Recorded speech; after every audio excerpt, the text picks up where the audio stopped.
Okay, तो आज के लेक्चर में अपन simple harmonic motion SHM start कर रहे हैं। एसएचएम एक स्पेशल टाइप का मोशन है। तो इस मोशन में क्या क्या रूल्स होंगे और इसको कैसे एनालाइज करेंगे, ये सारी चीजें अपन देखेंगे इस टॉपिक में। ठीक है। सर आज लिखने के लिए टाइम दोगे क्या सर? हाँ, मैं टाइम दे दूंगा लिखने के लिए। देखो, सबसे पहले पीरियोडिक मोशन क्या होता है उसको समझते हैं। पीरियोडिक मोशन सबने सुना होगा, जो भी मोशन बार बार रिपीट होता है एक फिक्स इंटरवल ऑफ टाइम के बाद, उसको अपन पीरियोडिक मोशन बोल सकते हैं। जैसे example, revolution of earth around the sun, ये एक पीरियोडिक मोशन होगा। तुम्हारे घड़ी का जो आवर हैंड, मिनट हैंड और सेकेंड हैंड होते, उनका मोशन भी बार बार रिपीट हो रहा है। सेकेंड हैंड का जो मोशन है वो हर 1 मिनट के बाद रिपीट हो रहा है, राइट। वैसे ही मिनट हैंड का जो मोशन है वो हर 1 घंटे के बाद रिपीट हो रहा है। और आवर हैंड का मोशन कितने टाइम के बाद रिपीट हो रहा है? 24 आवर्स के बाद। तो ऐसे मोशन को अपन पीरियोडिक बोलते हैं, सिंपल, राइट। फिर सेकेंड कैटेगरी ऑफ मोशन होता है ऑसिलेटरी मोशन या फिर वाइब्रेटरी मोशन। इसका मतलब ऑसिलेटरी मोशन या फिर वाइब्रेटरी मोशन मतलब किसी फिक्स पॉइंट के about body to and fro move कर रहा है। और जिस भी फिक्स पॉइंट के अबाउट वो टू एंड फ्रो मूव करता है उसको अपन मीन पोजीशन बोलते हैं। मान लो ये एक फिक्स पॉइंट है, मीन पोजीशन। तो इसके अबाउट अगर मान लो एक बॉडी स्टार्ट कर रहा है, पहले वो यहाँ पे गया, फिर वापस रिटर्न आ गया, और फिर वापस इसके लेफ्ट में गया और वापस रिटर्न आ गया। इस तरीके से अगर वो अपना मोशन रिपीट कर रहा है तो एक तरीके से इसका ऑसिलेशन हो रहा है या फिर वाइब्रेशन हो रहा है, अपन ऐसा मान सकते हैं। इसका एग्जांपल स्प्रिंग मास सिस्टम। अगर मान लो किसी स्प्रिंग से मैं एक मास अटैच कर दूं और इस मास को अगर मैं थोड़ा सा डिस्प्लेस करूं, थोड़ा सा इसको एक्सटेंड कर दूं स्प्रिंग को, तो एक्सटेंड करके छोड़ने पर इसका मोशन भी ऐसे ही हो जाएगा, ऑसिलेशन जैसा। ये यहाँ तक आएगा और इसके भी आगे थोड़ा जाएगा, राइट। फिर वापस रिटर्न आके इसका ये मोशन कंटिन्यू होते जाएगा। तो these are examples of oscillatory और वाइब्रेटरी मोशन। एक और एग्जांपल क्या हो सकता है? पेंडुलम। सिंपल पेंडुलम में भी ऐसा ही होता है ना। इसको किसी एंगल पे ले जाके छोड़ दो तो ये पहले यहाँ से यहाँ जाएगा और वापस रिटर्न आएगा। तो इस केस में मेन पोजीशन क्या होगा? ये बीच वाला पॉइंट, इसके अबाउट ऑसिलेशन हो रहा होगा। समझा ये सबको? Hello sir. ऑसिलेशंस की स्पेशलिटी क्या होगी? तुम लोग को इक्विलिब्रियम के 3 कैटेगरीज याद है? स्टेबल इक्विलिब्रियम, अनस्टेबल और न्यूट्रल। Yes sir. तो जो मेन पोजीशन होता है ना, बीच वाला पोजीशन, उसको अपन इक्विलिब्रियम पोजीशन भी मान सकते हैं। मेन पोजीशन और इक्विलिब्रियम पोजीशन सेम होता है, इसको अभी समझ लो। और मुझे बताओ इक्विलिब्रियम पोजीशन की स्पेशलिटी क्या होती है? इक्विलिब्रियम पे क्या होता है किसी भी इक्विलिब्रियम पे? Force zero, correct. और फोर्स जीरो मतलब क्या जीरो होगा? एक्सेलरेशन या वेलोसिटी? एक्सेलरेशन। एक्सेलरेशन जीरो होगा, correct. F net and acceleration will be zero at mean position. तो इसको अगर मैं मीन पोजीशन या फिर इक्विलिब्रियम पोजीशन से थोड़ा भी डिस्प्लेस करूंगा तो फोर्स का जो नेचर है वो कैसा होगा? टूवर्ड्स मीन या अवे फ्रॉम मीन पोजीशन? इन सारे केसेस में जब मैं इसको अपने मीन पोजीशन से डिस्प्लेस कर रहा था, जब मैं इसको मीन पोजीशन से राइट में ले जा रहा था, तो रिस्टोरिंग फोर्स लेफ्ट में लग रहा था ना। रिस्टोरिंग फोर्स मतलब जो भी फोर्स लगेगा अगर मैं पार्टिकल को अपनी मीन पोजीशन या फिर इक्विलिब्रियम पोजीशन से डिस्प्लेस करता हूं तो, और क्योंकि वो टूवर्ड्स द मीन पोजीशन लग रहा है तो इक्विलिब्रियम का जो नेचर है मैं स्टेबल मान सकता हूँ। स्टेबल में ऐसा ही होता है ना, पार्टिकल को अगर इक्विलिब्रियम से डिस्टर्ब करोगे तो वापस अपने ओरिजिनल पोजीशन पे आने की कोशिश करेगा, और अगर अपने ओरिजिनल पोजीशन से वो दूर जाने की कोशिश कर रहा है तो कैसा इक्विलिब्रियम होगा उस केस में? अनस्टेबल। वो अनस्टेबल हो जाएगा। बट वाइब्रेटरी मोशन के लिए कैसा होना चाहिए बताओ? स्टेबल या अनस्टेबल? स्टेबल। वाइब्रेटरी मोशन के लिए स्टेबल होना चाहिए, तभी वो वापस आ पाएगा। अगर अनस्टेबल होता तो वो एक ही डायरेक्शन में दूर चला जाता, राइट। समझ में आया सबको ये basic concept? Yes sir but वो मीन पोजीशन पे आके रुक नहीं जा रहा ना, लेकिन उसके आगे भी तो जा रहा है ना वो। वो जा रहा है ना, मैं कहाँ मना कर रहा हूँ, आगे भी जा रहा है। तो रुकना थोड़ी कंपलसरी, कंटिन्यूसली ये मोशन होते जाएगा। मीन पोजीशन पे उसका एक्सेलरेशन जीरो होगा, स्पीड जीरो नहीं होगा। दैट मींस मीन पोजीशन पे ऑलरेडी उसका कुछ स्पीड है, तभी वो आगे जा पा रहा है ना। वो यस सर कौन से समझ। पोजीशन पे रुकेगा? एक्सट्रीम। इसको मैं एक्सट्रीम मान सकता हूँ, ये पोजीशन को। Yes sir. तो एक्सट्रीम पोजीशन की स्पेशलिटी क्या होगी? इस पे क्या जीरो होगा? वेलोसिटी करेक्ट, एक्सट्रीम पोजीशन पे वेलोसिटी जीरो होगा। और सर मेन पोजीशन पे वेलोसिटी हाईएस्ट होगा ना सर? यस, ये भी एक अच्छा ऑब्जर्वेशन है, अपन आगे देखेंगे। At mean position velocity is highest. तुमने शायद स्प्रिंग्स वाले सवालों में पढ़ा होगा ना, ये वर्क एनर्जी चैप्टर में। हाँ yes sir sir yes sir mean position पे, मीन पोजीशन मतलब इक्विलिब्रियम पोजीशन, उस समय वेलोसिटी की वैल्यू मैक्सिमम होती है और एक्सेलरेशन जीरो होता है। ठीक है, तो ये सारे ऑब्जर्वेशंस हम लोग नोट डाउन कर लो, ये आगे काम आएगा। सर यस बताओ। एनर्जी कंजर्वेशन से तो आ ही जाएगा वेलोसिटी मैक्सिमम, बट इसको ऐसे भी समझ सकते हैं क्या, जैसे हम लोग स्प्रिंग में वो सर इक्विलिब्रियम पोजीशन पे वेलोसिटी मैक्सिमम होता जाए, वैसे समझ सकते हैं क्या इसमें भी? समझ सकते हैं, एग्जैक्टली वही चीज है।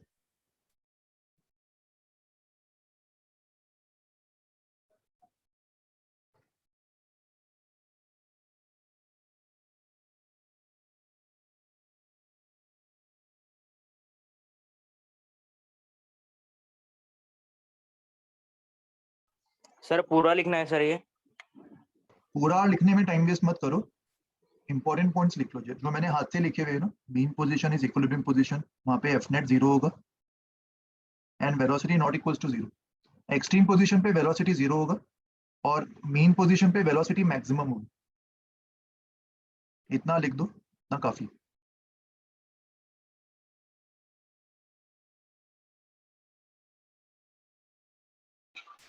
Hello sir. हाँ बताओ। सर ये वेलोसिटी का पार्ट रिपीट कर सकते हो?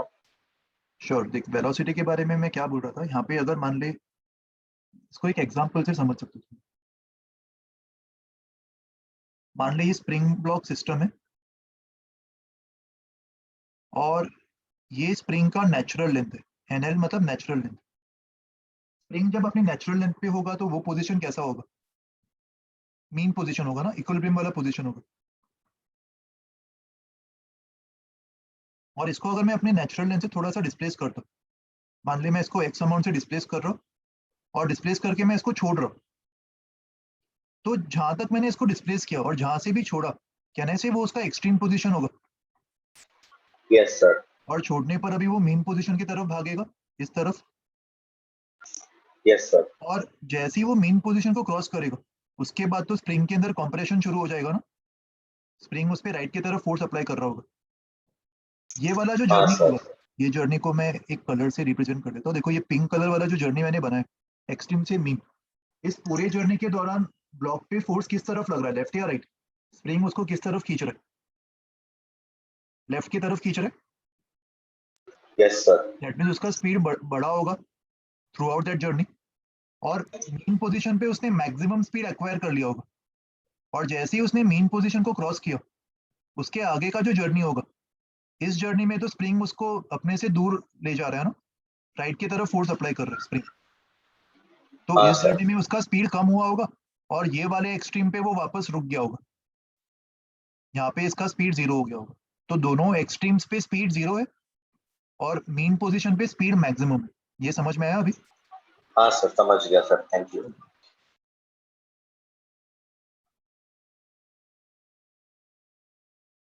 सर यस बताओ। तो स्टेबल इक्विलिब्रियम का वापस समझा सकते हो प्लीज? स्टेबल इक्विलिब्रियम मतलब अपने इक्विलिब्रियम पोजीशन से जब मैं इस ब्लॉक को डिस्प्लेस कर रहा हूँ, तो उस पे जो फोर्स लग रहा है, वो फोर्स कौन से डायरेक्शन में लग रहा है? राइट। टूवर्ड्स इक्विलिब्रियम या अवे फ्रॉम द इक्विलिब्रियम? ये डायग्राम देखो, याद है ऐसा कुछ डायग्राम होता था यहाँ पे। वैली में एक अगर एक बॉल रखा हुआ है, इसको अगर मैं थोड़ा सा डिस्प्लेस करके छोड़ दूं, तो वापस रिटर्न आना चाहेगा ना अपने पोजीशन पे। Yes sir. तो दिस इज स्टेबल। लेकिन एक बॉल को अगर पीक पे रखा हुआ है और इसको अगर मैं डिस्प्लेस करूं, तो वो और दूर चला जाएगा, तो ये अनस्टेबल हो जाएगा। याद आया अभी? हाँ हाँ यस। सर हाँ बताओ। सर आपने mean position equals to equilibrium position, sir वो मतलब एनर्जी के लिए क्या सर क्या मतलब सर वो एनर्जी कंजर्वेशन से आया ना सर? एनर्जी कंजर्वेशन से नहीं आया, ये कॉन्सेप्ट बता रहा हूँ मैं। अपन जो इक्विलिब्रियम पोजीशन होता है ना, उसको अपन मीन पोजीशन नाम से भी जान सकते हैं। एक नाम बता रहा हूँ मैं इसका सिर्फ। Okay sir. इक्विलिब्रियम पोजीशन समझता है ना क्या होता है, जहाँ पे net force zero. Yes sir. तो एसएचएम में उस पोजीशन को अपन मीन पोजीशन के नाम से भी जान सकते हैं। इसको अपन आगे यूज करेंगे, ठीक है। सर तो फिर पीरियोडिक और ऑसिलेटरी मोशन में फर्क क्या है, मतलब कि मीन पोजीशन का ही फर्क है ना, वो बार बार मीन पोजीशन आता है। पीरियोडिक मोशन मुझे बता, जो मोशन तुम्हारे घड़ी के आवर हैंड का हो रहा है, hour hand, minute hand, second hand, क्या वो ऑसिलेटरी है? नो क्या वो sir. To and fro motion है? वो तो सर्कल में जा रहा है ना कंटिन्यूअसली। तो हाँ पीरियोडिक है मगर ऑसिलेटरी नहीं। ऑसिलेटरी में ऐसा टू एंड फ्रो मोशन होना चाहिए, जो एग्जांपल्स अपन देख रहे हैं पेंडुलम का, स्प्रिंग, स्प्रिंग और ब्लॉक का, ये सारे मोशंस में तेरे को दिख रहा है टू एंड फ्रो हो रहा है।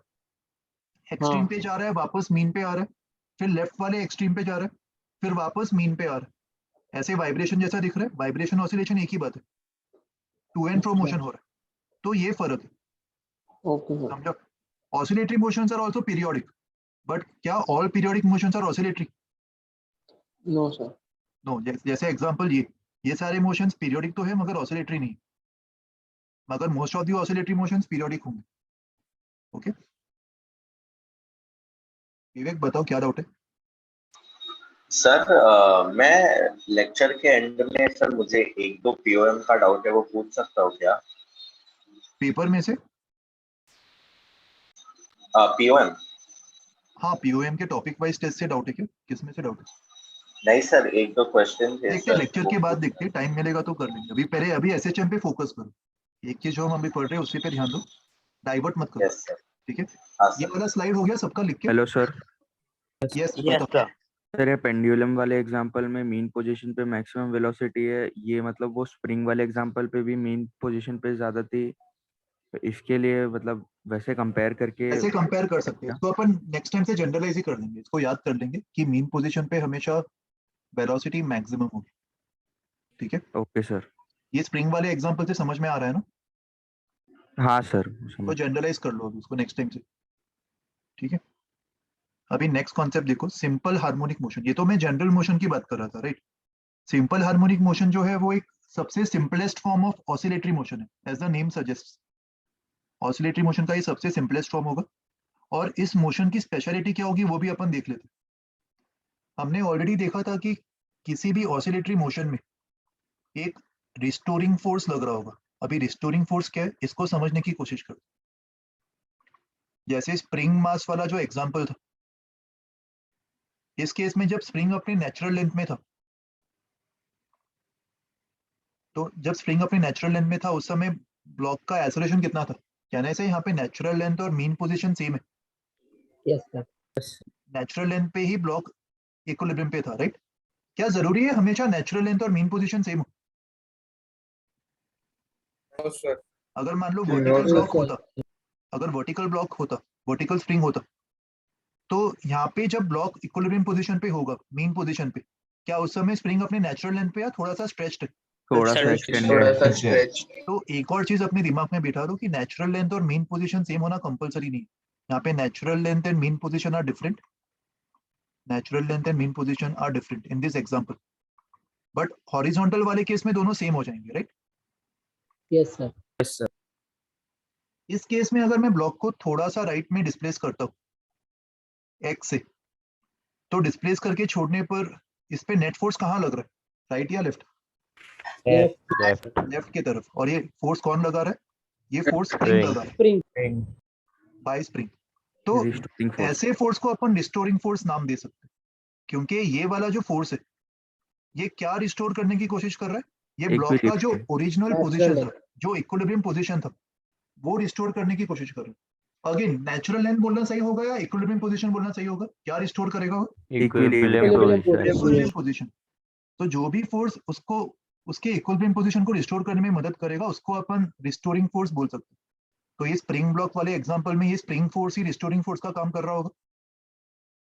जो पेंडुलम वाला एग्जांपल था, पेंडुलम के लिए कहना है से ये वाला जो पोजीशन है, जब स्ट्रिंग वर्टिकल होगा इस पोजीशन पे ये इक्विलिब्रियम पे होगा, यस यस सर। सर। तो इसको मैं मीन पोजीशन बोल सकता हूँ। अभी इसको जब मैंने थोड़ा सा डिस्प्लेस किया बाय सम एंगल थीटा, तो अभी जो इसका वेट mg लग रहा है, इसके कंपोनेंट्स अपन ले सकते हैं। इसका एक तो ये वाला कंपोनेंट होगा which will be mg sin theta, और एक ये वाला कंपोनेंट होगा mg cos थीटा। मुझे बताओ अभी इन दोनों कंपोनेंट में से कौन सा कंपोनेंट रिस्टोरिंग फोर्स का काम कर रहा है, जो उसको वापस अपनी Sin पोजीशन theta. पे लेके आएगा? Sine theta. तो यहाँ पे ये mg sin थीटा जो है इसको अपन रिस्टोरिंग फोर्स मान सकते हैं।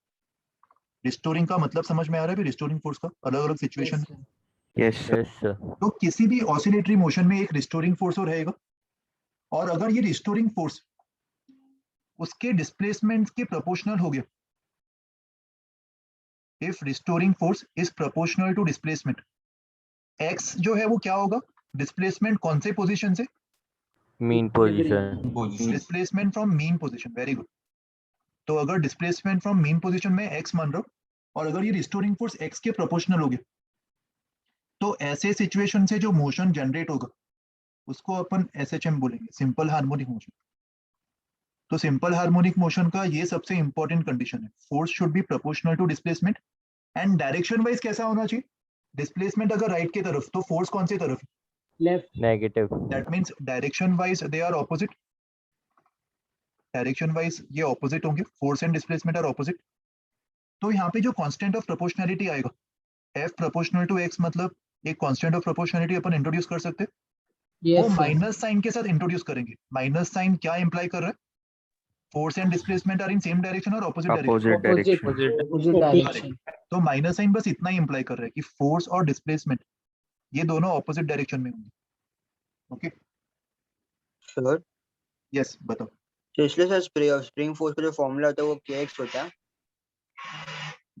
नहीं, वो तो स्प्रिंग का एक अलग ही कॉन्सेप्ट है ना, वो तुम ऑलरेडी पढ़ चुके हो। हाँ सर मतलब यस सर वही ये रीजन नहीं है ना, वो तो स्प्रिंग की प्रॉपर्टी है। वैसे यहाँ पे अपन स्प्रिंग वाला जो फोर्स है उसको एनालाइज कर रहे हैं, वो kx अपन पहले से मान के चल रहे हैं। हाँ सर। और ये जो k है यहाँ पे जो फोर्स है वो खाली स्प्रिंग के लिए बोल रहा हूँ क्या? Is this only for spring mass system? ये जो मैं थियरी में जो फोर्स बता रहा हूँ, क्या ये खाली स्प्रिंग मास सिस्टम के लिए एप्लीकेबल है, कोई भी जनरल केस के लिए एप्लीकेबल? और जनरल कोई भी जनरल। ये जनरल इक्वेशन बता रहा हूँ मैं। यहाँ पे k को स्प्रिंग कांस्टेंट की तरह मत देखो, k is just some constant. General case है। किसी भी जनरल केस में अगर फोर्स डिस्प्लेसमेंट के प्रोपोर्शनल हो गया, तो उससे जो मोशन जनरेट होगा वो कैसा होगा? SHM। और हमें पता है कि इसी का जो स्पेशल केस है वो क्या है, जो तुमने बोला अभी। स्पेशल केस क्या है? स्प्रिंग मास सिस्टम में भी हमें पता है ना ऐसा होता है। That means spring mass system में भी जो मोशन जनरेट होगा वो कैसा मोशन होगा? SHM। SHM। वो अपन स्पेशल केस के लिए बोल सकते हैं। बट अगर और किसी केस में भी ये चीज सेटिस्फाई हो गई तो उससे भी अपन SHM ही मानेंगे। ठीक है, यस सर। सर पेंडुलम का मोशन SHM है। पेंडुलम का भी SHM होगा। पेंडुलम का मोशन SHM होगा फॉर स्मॉल एंगल थीटा। देखो एक चीज मैं और क्लैरिफाई कर देता हूँ, लीनियर और रोटेशन ये दो चीजें तुम्हें समझ में आ गई होगी ना। अब तक तुमने रोटेशनल मैकेनिक्स भी पढ़ ली। Yes sir. लीनियर और रोटेशन ये दो टाइप के मोशंस होते हैं। तो लीनियर मोशन में SHM होने का कंडीशन क्या था? Force proportional to displacement, right? तो रोटेशन में फोर्स का काम कौन करता है? फोर्स को अपन जनरली किससे रिप्लेस करते हैं? टॉर्क। और लीनियर डिस्प्लेसमेंट को किससे रिप्लेस करते हैं? Angular displacement theta. तो अगर लीनियर में फोर्स प्रोपोर्शनल टू x मुझे SHM दे रहा है, तो रोटेशन को अपन एंगुलर SHM भी बोल सकते हैं। एंगुलर SHM में टॉर्क जो है वो थीटा के प्रोपोर्शनल होना चाहिए, तो वो SHM होगा। यहाँ पे मुझे बताओ टॉर्क कितना आ रहा है? जब मैंने उसको थीटा से रिप्लेस किया, इसका लेंथ अगर मैं L मान लूं, तो mg sin थीटा कितना टॉर्क जनरेट करेगा हिंज पॉइंट के अबाउट? टॉर्क निकालना आता है ना तुम्हें? Rotation MGL sin theta. mg L sin theta या फिर mg sin theta into L, ये टॉर्क होगा। बट क्या यहाँ पे टॉर्क प्रोपोर्शनल टू थीटा आ रहा है? अपन टॉर्क प्रोपोर्शनल टू थीटा कब बोल पाएंगे? जब थीटा कैसा हो, छोटा या बड़ा? सर छोटा। अगर थीटा बहुत ही स्मॉल हो, तो बहुत छोटे थीटा के लिए अपन साइन थीटा को अप्रोक्सीमेटली थीटा मान सकते। हाँ सर। तो तुम्हें दिख रहा है स्मॉल थीटा के लिए टॉर्क प्रोपोर्शनल टू थीटा होगा। तो coming back to your question, अभी तुम मुझे बताओ कि सिंपल पेंडुलम का मोशन क्या SHM हमेशा होगा या खाली छोटे एंगल्स के लिए SHM होगा? छोटे एंगल्स। Yes. तो अगर उसका एंगल छोटा होगा तो अपन उसका मोशन SHM मान सकते हैं, राइट? समझ में आया अभी? एक्सक्यूज मी सर, यस बताओ। लेकिन साइन थीटा तो मतलब अगर थीटा बढ़ेगा तो साइन थीटा भी बढ़ेगा, तो डायरेक्टली प्रोपोर्शनली तो हुआ ना। But directly proportional to sine theta हुआ ना। अच्छा मुझे बता कि अगर थीटा बढ़ रहा है और तो साइन थीटा भी बढ़ रहा है, तो Yes, क्या इसका ये मतलब है theta is proportional to sine theta? नहीं no, sir. नहीं ना, डायरेक्ट प्रोपोर्शन तो नहीं होगा। डायरेक्ट प्रोपोर्शन मतलब लीनियरली वेरी करना चाहिए, सेम प्रोपोर्शन में बढ़ना चाहिए। Yes, sir, समझिए। ठीक है, सर यस बताओ। सर पर पेंडुलम में हम जितना भी फोर्स लगाएंगे राइटवर्ड तो डिस्प्लेसमेंट मतलब उतना ही बढ़ते जाएगा ना। हाँ तो फिर तो भी तभी भी फिर सिंपल हार्मोनिक मोशन होगा ही ना पेंडुलम में, कितना भी बढ़ाए तो भी। बट कंडीशन सेटिस्फाई नहीं कर रहा ना। मैंने क्या बोला, सिंपल हार्मोनिक मोशन को अपन ने कैसे डिफाइन किया? सबसे मोस्ट इंपॉर्टेंट कंडीशन क्या होगा सिंपल हार्मोनिक मोशन डिफाइन करने के लिए? लीनियर में फोर्स प्रोपोर्शनल टू एक्स होना चाहिए। हाँ लीनियर के लिए फोर्स प्रोपोर्शनल टू एक्स होना चाहिए। और अगर रोटेशन या फिर एंगुलर जैसा कुछ हो रहा है हाँ तो उस केस में टॉर्क जो होगा, कैसा टॉर्क? रिस्टोरिंग टॉर्क, वो थीटा के प्रोपोर्शनल होना चाहिए। तो मुझे बता, अच्छा अगर तू एंगल बहुत ज्यादा बढ़ा देगा तो हाँ टॉर्क तो साइन थीटा पे डिपेंड कर रहा है ना, थीटा के प्रोपोर्शनल नहीं आएगा वो। बड़े एंगल्स के लिए मैं ये वाला रिजल्ट यूज करूंगा टॉर्क के लिए, हाँ फॉर लार्ज थीटा, है ना। हाँ।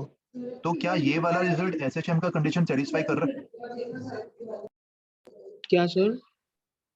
क्या ये वाला इक्वेशन एसएचएम का कंडीशन सेटिस्फाई कर रहा है नहीं for sir, large theta? Angle बढ़ेगा तो नहीं।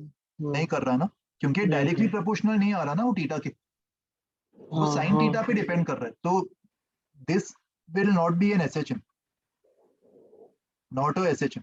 बट अगर थीटा को मैं बहुत ही छोटा रखूं तो छोटे थीटास के लिए तो मैं साइन थीटा को लगभग थीटा मान सकता हूँ ना। ये तुमने कंडीशन देखा होगा, काफी बार यूज भी हम्म किया है इसको।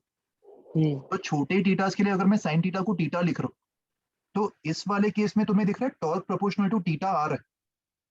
हाँ ये कंडीशन सेटिस्फाई हो रही है इधर। तो अच्छा। इसको मैं एसएचएम मान सकता हूँ ना। अगर थीटा बहुत ही छोटा हुआ तो वो एसएचएम होगा। हाँ सर। ठीक है, सर तो ऐसे कोई डिफाइंड है कितना छोटा होगा थीटा की नहीं ऐसा मतलब? कुछ डिफाइन नहीं, कोई स्पेसिफिक वैल्यू नहीं है। छोटा मतलब 2-3 डिग्री मान लो या 5 ओके डिग्री मान लो, ऐसा कुछ। ठीक है, okay sir okay. Sir linear SHM के लिए कोई वो नहीं है ना, मतलब कितना भी बड़ा हो सकता है ना एक्स। हाँ एज लॉन्ग एज देख, रोटेशनल या एंगुलर एसएचएम के लिए भी कोई भी नहीं है। एज लॉन्ग एज ये कंडीशन सेटिस्फाई हो रहा है वो एसएचएम होगा, ये दोनों कंडीशन। फिर चाहे वो कितना भी बड़ा होने दे। सर ये एसएचएम पीरियोडिक नॉन पीरियोडिक दोनों हो सकता है ना? SHM is always periodic. SHM motion, simple harmonic motion is always periodic. ठीक है, सर ये चीज सही भी सर। याद रखना। अपन डिफाइन कर रहे हैं ना इस मोशन को ऐसा, कोई रीजन नहीं है अभी। अपन अभी इसको समझने की कोशिश करें कि ऐसा मोशन नहीं है। Okay sir. तो ये सारे इंपॉर्टेंट पॉइंट्स नोट कर लो, मैं तुम्हें और 2-3 मिनट दे रहा हूँ।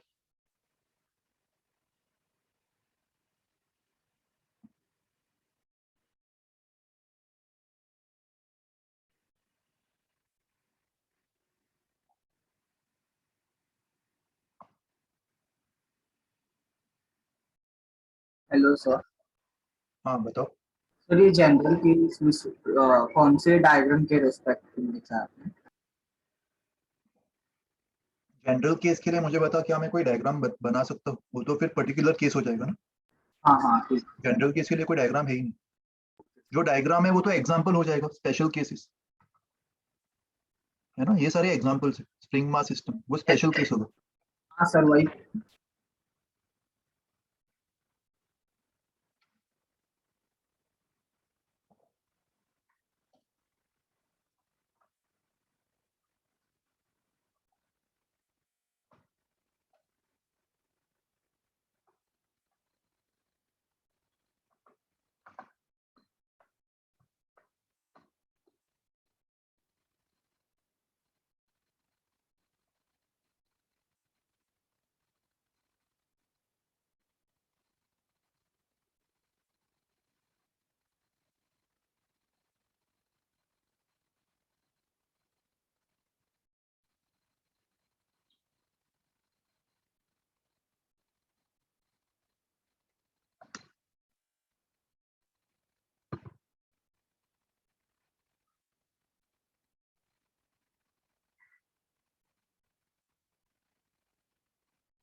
ओके चलो लिख के हो गया ये सबका, आगे बढ़े।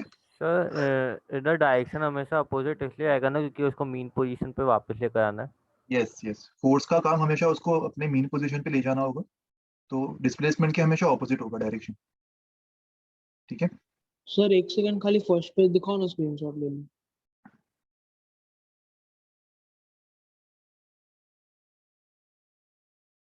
Done sir. देखो अभी एसएचएम में जो कुछ कॉमन टर्म्स अपन यूज करने वाले हैं उसको समझ लेते हैं। हमने ऑलरेडी देखा कि एसएचएम में सेंटर में एक मीन पोजीशन होता है जिसपे बॉडी इक्विलिब्रियम पे होगा, और इसके कुछ एक्सट्रीम पोजीशंस होंगे। कितने एक्सट्रीम पोजीशंस होंगे? 2, राइट मोस्ट एक्सट्रीम या फिर लेफ्ट मोस्ट एक्सट्रीम। इन पोजीशंस पे क्या स्पेशलिटी होगी? Eight extreme, velocity 0। Eight extreme positions velocity 0। तो एम्पलीट्यूड जो टर्म है उसको अपन कैसे डिफाइन करते हैं? Amplitude is basically distance between mean position and extreme position, और दोनों एक्सट्रीम से ये डिस्टेंस सेम होगा। मीन पोजीशन हमेशा दोनों एक्सट्रीम्स के एग्जैक्टली सेंटर पे होगा, और उसका डिस्टेंस एक्सट्रीम से अपन एम्पलीट्यूड नाम देते हैं। ओके, इसको ए सिंबल से रिप्रेजेंट कर सकते हैं। फिर सेकेंड टर्म जो है दैट इज टाइम पीरियड। किसी भी चीज का टाइम पीरियड क्या होता है? कोई भी अगर रिपीटेटिव चीज हो रही तो एक साइकिल कंप्लीट करने के लिए जो टाइम लगता है उसको अपन टाइम पीरियड बोलेंगे। और यहाँ पे एक साइकिल को अपन डिफाइन कैसे करेंगे? मान लो ये पार्टिकल का लाइन ऑफ मोशन है, ये उसका right most extreme, sorry left most extreme, और ये राइट मोस्ट एक्सट्रीम। वो मेन पोजीशन से स्टार्ट कर रहा है, यहाँ से स्टार्ट कर रहा है, और किस तरफ जा रहा है? मान लो राइट की तरफ जा रहा है स्टार्ट करते समय, तो राइट की तरफ जाएगा और सबसे एक्सट्रीम तक जाएगा E1। उसके बाद क्या होगा? वो डायरेक्शन रिवर्स करेगा, राइट, और फिर वापस वो स्टार्ट पे पहुंच जाएगा। तो मुझे बताओ क्या यहाँ पे साइकिल कंप्लीट हो चुका है? No sir. No sir. Although वो वापस स्टार्ट तक पहुंच चुका है, मगर इसके आगे जो मोशन है वो तो लेफ्ट की तरफ होगा ना, वेरेस स्टार्टिंग में मोशन राइट की तरफ हो रहा था। तो इसके आगे साइकिल रिपीट नहीं हो रहा, अभी तक एक साइकिल कंप्लीट नहीं हुआ, तो इसके आगे भी अपन मोशन को कंटिन्यू करेंगे। वो लेफ्ट मोस्ट एक्सट्रीम तक जाएगा, वापस यू टर्न लेगा, और वापस स्टार्ट पे पहुंच गया। यहाँ पे उसने अपने मोशन को एंड कर दिया, यहाँ पे स्टार्ट किया था और यहाँ पे एंड किया। अभी इसके बियॉन्ड जो मोशन होगा, इसके आगे का जो मोशन होगा, तुम देख पा रहे हो वो रिपीटेटिव है, अभी वापस सेम Yes, चीज sir. रिपीट होने वाली। Yes sir. तो अब जाके एक साइकिल कंप्लीट हुआ, तो इस पूरे जर्नी के लिए जो टाइम लगा होगा, time taken will be written as time period T. इसको अपन टाइम पीरियड नाम देंगे, समझो? और मुझे बताओ यहाँ पे एक साइकिल में पार्टिकल ने कितना डिस्टेंस ट्रेवल किया होगा, ये बता सकते हो मुझे? 4 times me1, जिसको 4 अपने ए नाम दिया था, right? Amplitude, distance travel equals to 4 times amplitude 4। In one cycle. ये भी सब ऑब्जर्व कर पा रहे हो? Yes sir. और डिस्प्लेसमेंट कितना होगा? एक साइकिल में डिस्प्लेसमेंट तो 0 होगा, Zero. पार्टिकल वापस अपने Two है। ओरिजिनल पोजीशन पे यस आ गया, सर। और डिस्टेंस 4 ही होगा। ओके, तो एम्पलीट्यूड और टाइम पीरियड का मतलब समझ में आ गया सबको? इसको नोट कर लो।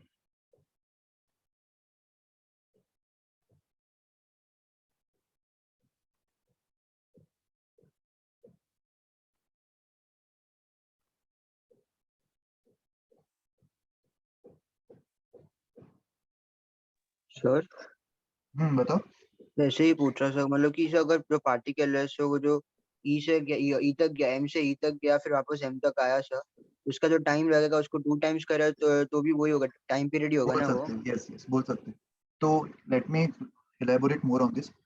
पार्टिकल को जो टाइम ये येलो पाथ ट्रेवल करने के लिए लगा होगा, मैं बोल सकता हूँ वो टोटल टाइम का आधा होगा, क्योंकि लेफ्ट वाला मोशन एग्जैक्टली सिमिलर होगा जो राइट में हो रहा है। Yes sir. तो ये वाले टाइम को अपन T/2 बोल सकते हैं, येलो पाथ को ट्रेवल करने के लिए जो टाइम लगा होगा। यही पूछ रहे थे ना निशिम तुम?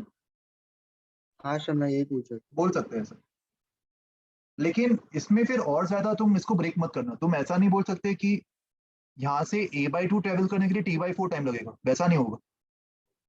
समझ रहे हो क्या बोल रहा हूँ मैं? Yes sir.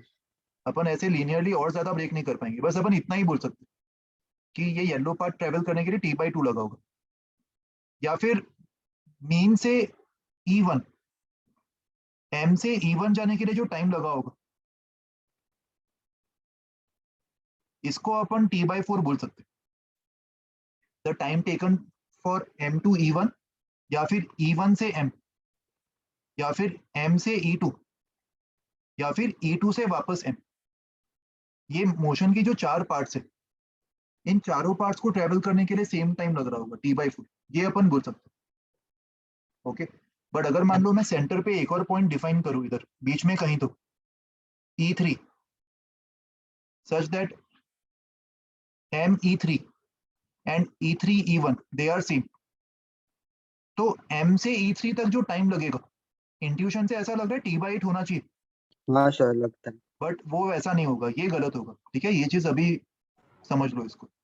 ये कितना होगा उसको भी अपन आगे कैलकुलेट करना सीखेंगे, बट इसको अपन फर्दर डिवाइड नहीं कर पाएंगे, क्योंकि मुझे बताओ क्या M से E3 और E3 टू E1 क्या ये मोशन सिमेट्रिकल होगा, सिमिलर होगा? सर नहीं No, नहीं sir. नहीं नहीं सर।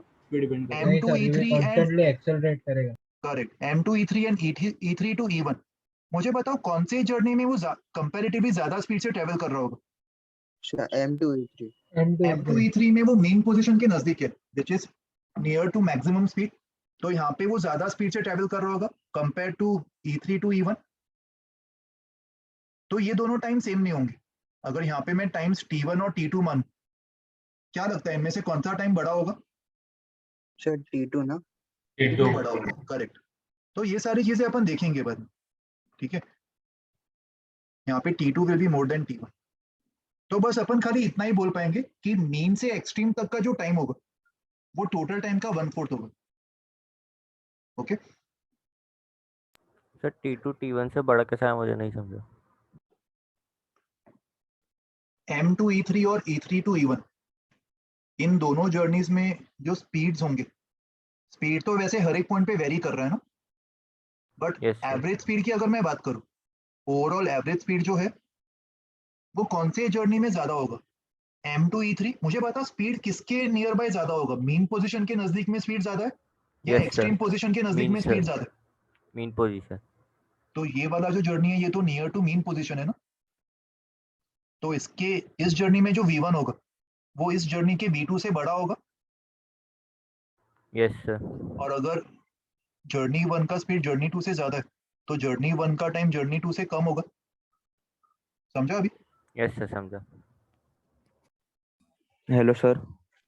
हाँ बताओ। सर एक कंफ्यूजन है सर। सर मीन पॉइंट पे डिस्प्लेसमेंट 0 है तो वेलोसिटी नहीं 0 हो जाएगा? डिस्प्लेसमेंट और वेलोसिटी का क्या लेना देना?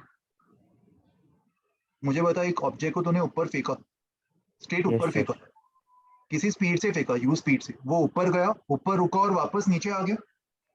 Yes sir. तो जब वो वापस नीचे आया तो उसका ओवरऑल डिस्प्लेसमेंट कितना रहा होगा? 0। 0। बट क्या नीचे पहुंचते समय उसका स्पीड 0 होगा, या उतनी स्पीड से वो नीचे आएगा जितनी स्पीड से फेंका था? No sir. नो सर मतलब क्या होगा बताओ? ज्यादा होगा। स्पीड होगा ना कुछ तो, मतलब डिस्प्लेसमेंट का हाँ, 0 सर। होना मतलब ये थोड़ी इंप्लाई करता है कि स्पीड भी 0 होगा। ये दोनों इंडिपेंडेंट है ना, डिस्प्लेसमेंट 0 और Yes, स्पीड sir. नॉन 0 हो सकता है, वैसे ही Okay, sir. वेलोसिटी 0 और एक्सेलरेशन नॉन 0 हो सकता है। जैसे यहाँ पे एक्सट्रीम पॉइंट पे, एक्सट्रीम Yes, पॉइंट पे sir. क्या वो होगा? समझ गया। वेलोसिटी 0, बट क्या एक्सेलरेशन भी 0 होगा इधर? No, no acceleration is sir. Non 0। समझ में आया अभी?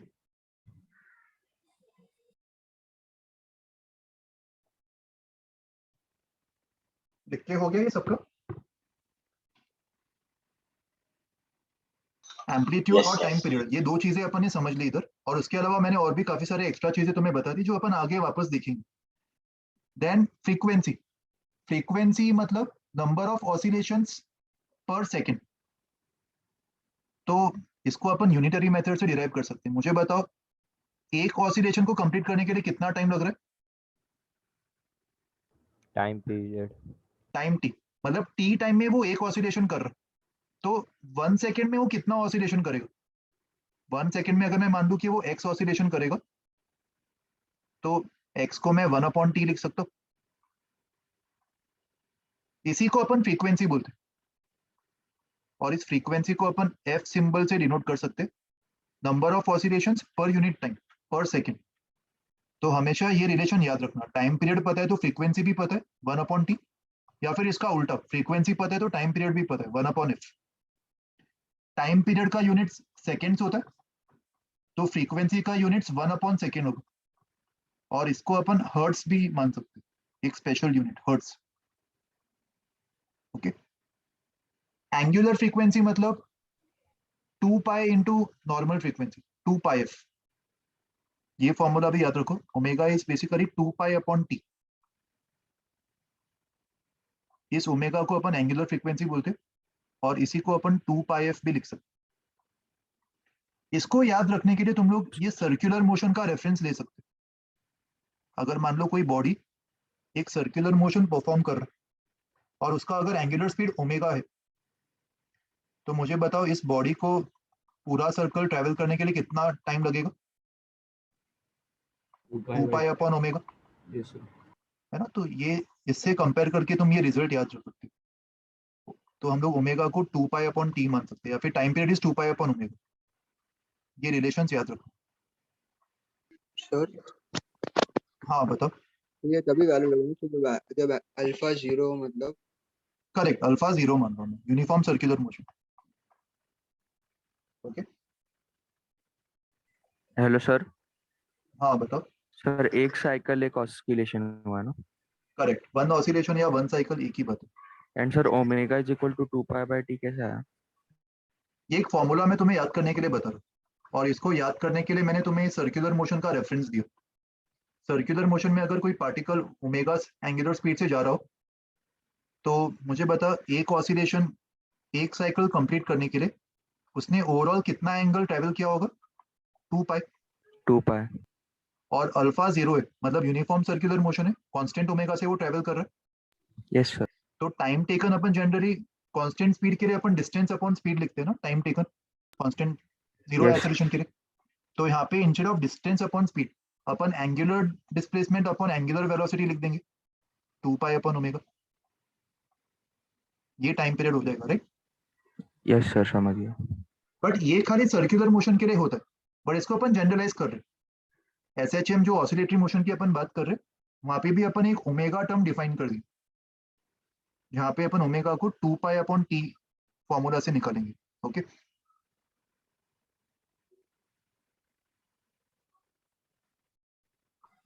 ये लिख के हो गया सबका?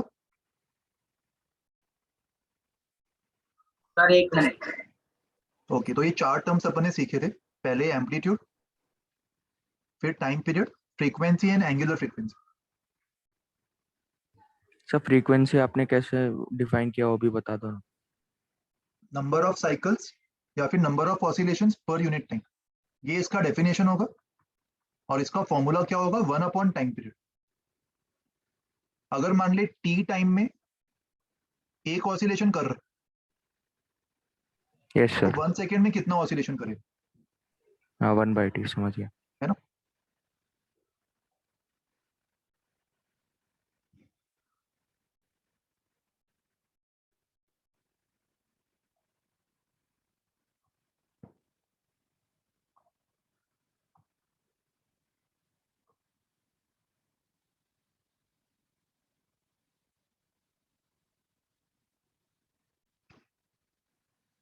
डन, आगे बढ़े।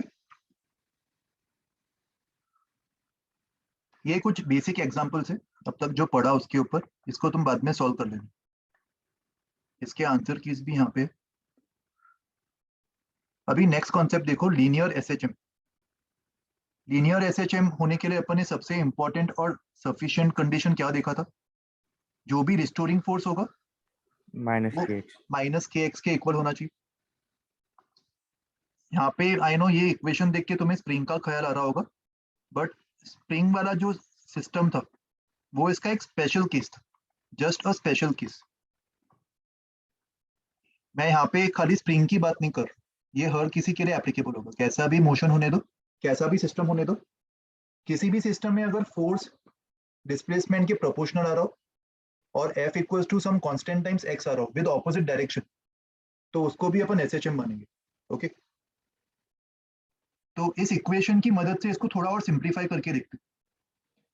Net force is minus k x, और फोर्स को अपन क्या लिख सकते हैं? फोर्स को मैं मास इनटू एक्सेलरेशन लिख सकता हूँ।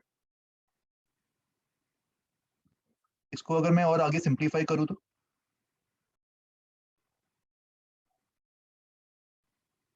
एक्सेलरेशन क्या होगा? एक्सेलरेशन को dv बाई dt लिख सकते हैं और वेलोसिटी को dx बाई dt। तो कहने से acceleration is d square x by dt square, ये बोल सकते हैं। Yes yes sir. Yes sir. Minus k x, और इस m को भी यहाँ पे डिवाइड कर दो, तो इसको रीअरेंज करने पर d square x by dt square plus k by m times x equals to 0। ये इक्वेशन हमारे पास आ गया। इस इक्वेशन में कौन से वेरिएबल्स हमें दिखाई दे रहे? कौन से दो variables?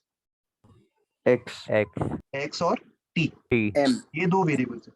So basically this is a differential equation, जहाँ पे भी dx dt जैसे टर्म आते उस इक्वेशन को अपन डिफरेंशियल इक्वेशन नाम देते हैं।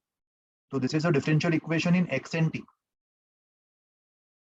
और ये इक्वेशन कैसा मोशन रिप्रेजेंट कर रहा है? SHM। SHM। तो SHM का जो डिफरेंशियल इक्वेशन होगा वो ये होगा।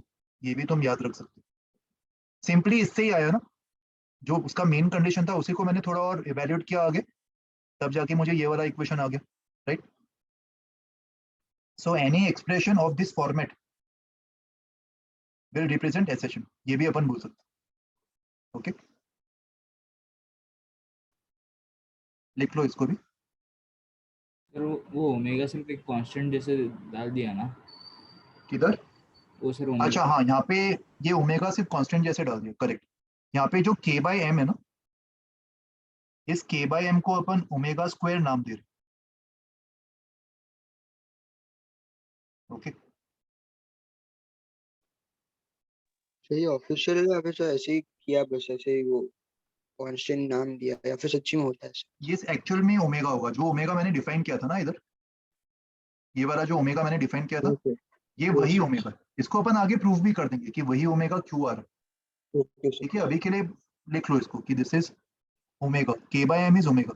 तो बेसिकली एक्सेलरेशन को मैं क्या लिख सकता हूँ? एक्सेलरेशन को मैं सम कांस्टेंट टाइम्स x लिख रहा हूँ विद अ नेगेटिव साइन। तो यहाँ पे ये जो कांस्टेंट होगा ना, इसको अपन ओमेगा स्क्वायर बोल सकते हैं। और एक बार तुम्हें ओमेगा स्क्वायर मिल गया और ओमेगा मिल गया, तो टाइम पीरियड को तुम क्या लिखोगे? ओमेगा मिल गया तो टाइम पीरियड निकालना तो आसान है ना, 2 पाई अपॉन ओमेगा। तो 2 पाई अपॉन ओमेगा यूज करके तुम टाइम पीरियड भी निकाल सकते हो। ओके,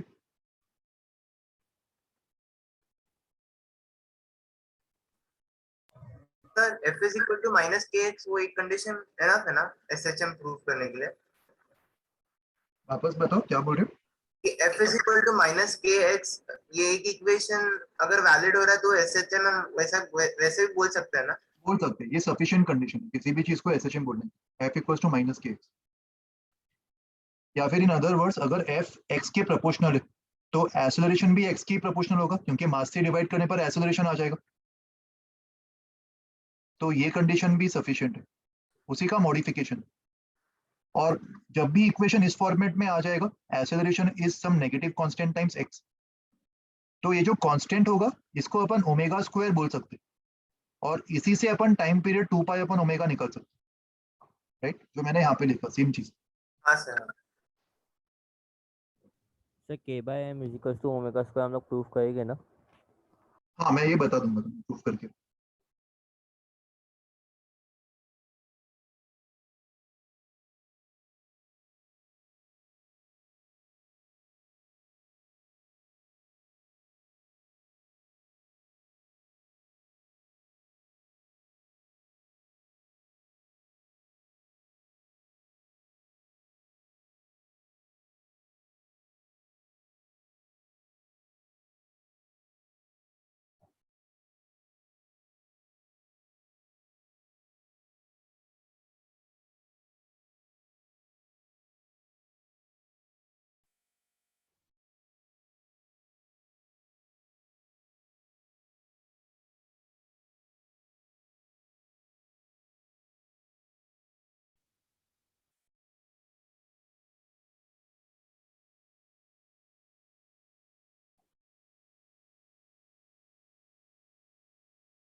ये हो गया लिख के?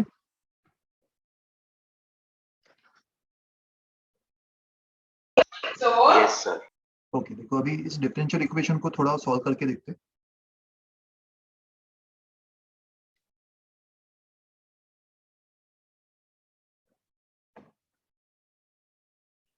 अपना जो इक्वेशन था वो क्या था? Acceleration equals to minus omega square x, ये इक्वेशन था ना अपना। D square x by d t square plus k by m x equals to 0, ये भी है, बट उसका एक मॉडिफाइड वर्जन ऊपर से अपन ये बोरो कर सकते हैं, ये वाला equation a equals to minus omega square x. इससे स्टार्ट करते हुए मैं इसको सिंप्लीफाई कर रहा हूँ आगे। अभी मुझे बताओ, मुझे एक्सेलरेशन को क्या लिखना चाहिए? एक्सेलरेशन के कितने डिफरेंशियल फॉर्मूले तुम्हें पता है? सर 3 पता है। कौन कौन से? dv by dt, एक्सेलरेशन को इधर dv by dt लिखते हैं या फिर तो v by dt d square s by d v dv by dx, है ना, या फिर d square x by dt square. हाँ Yes. यस अगर मान लो मुझे डबल डिफरेंशियल में नहीं सेकंड वाला पढ़ना, काम आएगा सर। मुझे डबल डिफरेंशियल में नहीं पढ़ना और सिंगल डिफरेंशियल में ही देखना है, तो खाली ये दो फॉर्मूलेज होंगे। अभी यस इसमें से अगर मैं ये वाला dv by dt यूज करता हूँ तो मेरे डिफरेंशियल इक्वेशन में 3 वेरिएबल्स आ जाएंगे, v, t और x। और अगर मैं ये वाला फॉर्मूला यूज करता हूँ v dv by dx, तो खाली v और x ही 2 वेरिएबल्स रहेंगे। तो कौन सा यूज करना चाहिए? सेकंड वाला, राइट? Yes sir. तो सेकंड वाला अगर मैं यूज करता हूँ तो v dv by dx will become minus omega square x। dx को राइट में ले जाओ, v dv equals to minus omega square x dx, ये आ जाएगा। दोनों साइड इंटीग्रेशन कर दो विद प्रॉपर लिमिट्स। याद करो, हमेशा लोअर लिमिट कौन सा पॉइंट होना चाहिए? हमेशा 0 होना चाहिए या एक ऐसा पॉइंट जहां पे मुझे पता हो वैल्यूज? Main position. पता हो एक नोन होना चाहिए। अच्छा मुझे बताओ, क्या मीन पोजीशन में तुम्हें पता है वेलोसिटी की वैल्यू क्या होगी? मुझे नहीं, खाली sorry, इतना sir, पता है कि extreme velocity sir maximum. Extreme point point, extreme point, तुम्हें point. विस्कोसिटी वाला वो थियरी याद आ रहा है? उसमें भी अपन ने ऐसे ही किया था, हाँ सर। सबसे एंड पॉइंट पे Yes, स्पीड 0 था, sir. ये पता था। तो एक्सट्रीम पॉइंट मतलब x की वैल्यू एम्पलीट्यूड होगी ना। Yes when x is amplitude, I know that velocity is 0, right? और जब x कोई भी जनरल वैल्यू अचीव करेगा x, उस समय वेलोसिटी की भी कोई भी जनरल वैल्यू v हो जाएगी। तो इस इक्वेशन को सॉल्व करके मुझे v in terms of x मिल जाएगा, है ना? What is integration of v dv? v square by 2 v v square by square by 2, limits from 0 to v, minus omega square को बाहर ही रहने दो, and integration of x dx is x square by 2, limits from a to x। a to x. Minus sign को cancel करके limits को interchange कर सकता हूं, Yes sir. x to a। Yes. तो ये 2 को भी कैंसिल कर दो दोनों साइड से, LHS में खाली v स्क्वायर बचेगा और RHS में omega square a square minus x square बच जाएगा, राइट? तो ये एक इक्वेशन मुझे मिल गया जिसमें velocity in terms of x मुझे पता है। दोनों साइड अगर मैं अंडर रूट ले लूं तो velocity will become omega times a square minus x square का अंडर रूट। तो ये एक इक्वेशन तुम्हें याद होना चाहिए जो तुम्हें वेलोसिटी और x के बीच में रिलेशन दे रहा है। हमेशा याद रखना, x कहाँ से मेजर किया जाएगा, कौन से पोजीशन से? Mean position. x हमेशा मीन पोजीशन से मेजर किया जाएगा और उसके करस्पॉन्डिंग तुम्हें स्पीड मिल जाएगी। ओके, अच्छा अभी मान लो मुझे इसको फर्दर सिंप्लीफाई करना हो, अगर मुझे x in terms of t निकालना हो, ये जो फर्स्ट मेरा सॉल्यूशन था, इस सॉल्यूशन में मैंने velocity v in terms of x निकाल ली, इन टर्म्स ऑफ x। अभी सेकेंड सेट में अगर मान लो मुझे x in terms of t निकालना हो, सर ओमेगा को मतलब 2 पाई बाय टी नहीं वो अपन डालना वो पड़ेगा। कैपिटल टी की बात नहीं कर रहे, अपन वेरिएबल वाली टी की बात करें। कैपिटल टी तो टाइम पीरियड कांस्टेंट है ना, तो अगर मुझे x in terms of t निकालना है और मुझे ये वाला रिजल्ट यूज करना है, dv by dt. तो वेलोसिटी को क्या लिखेंगे? वेलोसिटी को मैं dx by dt लिख सकता हूँ ना, dx by उसी dt. इक्वेशन को Yes. बोरो करके। तो मेरे पास क्या मिलेगा? dx by dt equals to omega under root of a square minus x square. समझ में आया ये? yes sir तो इस डिफरेंशियल इक्वेशन को सॉल्व करके मुझे x in terms of t मिल जाएगा। तो इसको सॉल्व करने के लिए dx और dt को अलग कर दो, dx के साथ सारे x वाले टर्म्स को जोड़ दो, तो dx upon this will be omega times dt, and दोनों साइड इंटीग्रेशन कर दो।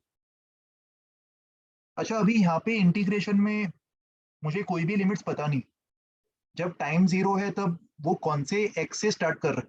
अगर वो मेन पोजीशन से स्टार्ट कर रहा होता तो मैं t इक्वल्स टू 0 पे x को भी 0 डाल देता, राइट? बट क्या जरूरी है वो हमेशा मेन पोजीशन से स्टार्ट करे? नो वो कहीं सर। से No, भी sir. स्टार्ट कर सकता है। तो यहाँ पे तो मुझे लिमिट्स के बारे में कोई भी आइडिया नहीं, तो इसको मैं एक इनडेफिनिट इंटीग्रल की तरह सॉल्व कर सकता हूँ। जो भी रिजल्ट आएगा वहाँ पे मैं कांस्टेंट ऑफ इंटीग्रेशन डाल दूंगा। कर सकते हैं ना ऐसा? Yes, sir. Yes sir. तो इसका जो LHS होगा, ऐसे टाइप का इंटीग्रेशन तुमने देखा है पहले कभी? Sign inverse x bye hello पढ़ा है सर। कभी? Yes, sir. Substitution करना पड़ता है। सब्स्टिट्यूशन से प्रूव भी कर सकते हो, करेक्ट।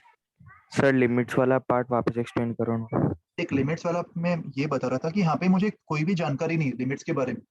ऊपर वाले केस में तो मुझे पता था कि जब x a के इक्वल होगा उस समय वेलोसिटी 0 होगी, बट क्या यहाँ पे मुझे कोई भी जानकारी है लिमिट्स के बारे में? हाँ यस सर। नहीं। मुझे नहीं पता कि किस टाइम पे क्या x होगा, कोई भी नहीं पता। तो इसीलिए मैं बिना लिमिट्स के सॉल्व कर रहा हूँ और बाद में एंड में मैं कांस्टेंट ऑफ इंटीग्रेशन ऐड कर दूंगा इनडेफिनिट इंटीग्रेशन की तरह, यस राइट? सर। तो इसका जो LHS है उसको अपन इंटीग्रेशन बाय सब्स्टिट्यूशन से सॉल्व कर सकते हैं, और सॉल्व करने पर sine inverse of x by a answer आ जाएगा, राइट? और RHS में क्या आएगा? ओमेगा t और plus some constant of integration. इस कांस्टेंट ऑफ इंटीग्रेशन को मैं फाई लिख रहा हूँ, प्लस फाई। यहाँ पे जो फाई है वो कांस्टेंट ऑफ इंटीग्रेशन का काम कर रही है। यहाँ तक समझ में आया सारा स्टेप? Yes sir. Yes. मैंने कांस्टेंट ऑफ इंटीग्रेशन को फाई क्यों लिखा? क्योंकि मुझे बताओ ओमेगा टी क्या रिप्रेजेंट कर रहा है? ओमेगा टी एक एंगल की तरह रिप्रेजेंट कर रहा है ना, angular speed into time. It's like some angle. तो इसलिए इसको ऐड करने के लिए जो मैंने कांस्टेंट यूज किया वो भी एंगल का ही सिंबल यूज किया, फाई। यस शुभम बताओ। सर ये एंगल मतलब omega T how does it represent an angle? Physical terms में तो तुम विजुअलाइज नहीं कर पाओगे, इसको खाली एक्सप्रेशन के टर्म्स में देखो। Omega times T, omega was some angular speed and some angular speed multiplied by some time will give you some angle. या हाँ इस पर्टिकुलर मोशन में वो एंगल क्या होगा वो फिजिकली अभी तुम विजुअलाइज नहीं कर पाओगे, it doesn't imply anything, but खाली omega t as an expression वो एंगल होगा, ये हमें पता है। ओके तो ऐसे ही मैंने सिंबल फाई यूज कर लिया for constant of integration. Sir LHS में आपने कोई कांस्टेंट क्यों नहीं किया? एक ही कांस्टेंट कर सकते हैं ना सब मर्ज करके, एलएचएस का भी आरएचएस में मर्ज करके एक ही कर सकते हैं ना अपन, हमेशा एक ही तो हाँ। लिखते हैं कांस्टेंट ऑफ इंटीग्रेशन। तो एक्स बाई ए क्या हो जाएगा? Sine of omega t plus phi, right? तो फाइनली एक्स की वैल्यू क्या आ गई? A sine omega t plus phi. ये हमारा सोल्यूशन आ गया, displacement in terms of t. समझ में आया ये डेरिवेशन? सर वो sine inverse x by a कैसे आया वो? इंटीग्रेशन बाय सब्स्टिट्यूशन से तुम डिराइव कर सकते हो। ये वाला एक्सप्रेशन तुम्हें सॉल्व करना है ना, ये वाला। Yes sir. तो इसमें अगर तुम x को a sine omega T put करते हो, सॉरी x को a साइन थीटा पुट कर दो, ठीक है? तो dx क्या बन जाएगा? a cos theta into D theta. Yes sir. तो ये दोनों सब्स्टिट्यूशन डाल दो उधर, तो dx के बदले में a cos theta into D theta डाल दूंगा, और नीचे a square minus x square, मतलब a square minus a square sine square theta, वो a square cos square theta बन जाएगा, और उसका अंडर रूट, तो नीचे भी a cos थीटा बचेगा। Yes sir. तो a cos थीटा कैंसिल, और ये इंटीग्रेशन ऑफ डी थीटा हो गया ना सिर्फ, which is theta, and theta मतलब साइन थीटा तो x बाई a है, that means theta will be sign inverse of x by. Yes sir समझ गया। तो फाइनल आंसर ये आ जाएगा, sign inverse x by integration. Sir आप वापस एक बार बता सकते हो ओमेगा इंटू टी का रिलेशन कैसे एंगल से? ओमेगा टी क्या सिग्निफाई करता है? अगर मान ले ओमेगा को अपन एंगुलर स्पीड मान रहे, तो एंगुलर स्पीड को टाइम से मल्टीप्लाई करने पर वो क्या पैरामीटर देगी? सर्कुलर मोशन में पढ़ा होगा ना, ओमेगा इंटू टी। इसके डायमेंशंस किससे मैच हो रहे हैं? सिंपल लैंग्वेज में बोल रहा हूँ, डायमेंशनली किसके बराबर होगा? Distance meter. हाँ हाँ समझा समझा समझा। तो इसीलिए प्लस फाइव कर दिया मैंने, एंगल का ही रेफरेंस देते हुए। Okay sir, got it.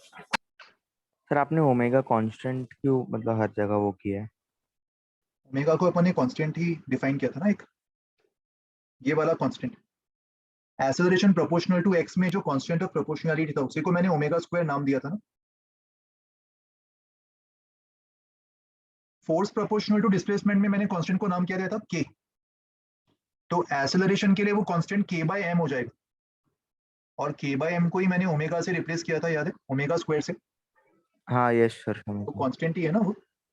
Yes sir. Sir और अभी तो टाइम, आपने वो डिराइव नहीं किया ना, omega square is equal to k by m कैसे आया? हाँ मैंने वो डिराइव नहीं किया, उसका मैं सिग्निफिकेंस तुम्हें बाद में बताऊंगा कि वो कैसे अपन सेम बोल पा रहे। Sir but okay. Angular speed variable नहीं हो सकती क्या? नहीं, यहाँ पे एंगुलर स्पीड कांस्टेंट होगा। सर डिफाइन किया है इसके लिए ना? डिफाइन किया है वैसे, क्योंकि टाइम पीरियड भी तो एक ही वैल्यू होगी ना किसी भी एसएचएम के लिए, yes sir. And time period is 2 pi upon omega. तो इसका मैं तुम्हें कंपैरिजन दिखा दूंगा कि वो अपन यूनिफॉर्म सर्कुलर मोशन के लिए ही डिफाइन कर रहे हैं। यूनिफॉर्म सर्कुलर मोशन के लिए तो ओमेगा कांस्टेंट होता है ना, alpha is 0। Yes sir. Sir तो एसएचएम में भी ओमेगा हमेशा कांस्टेंट ही रहेगा ना? यस, एसएचएम में भी ओमेगा अपन डिफाइन ही वैसे कर रहे हैं उसको, as a constant of proportionality, तो वो कांस्टेंट ही रहेगा हमेशा। यस सर, समझ यहाँ गया। पे मैं लिख देता हूँ ओमेगा इज अ कांस्टेंट। तो sir non uniform circular motion SHM नहीं होगा? पहली बात तो मुझे बताओ, क्या यूनिफॉर्म सर्कुलर मोशन एसएचएम है?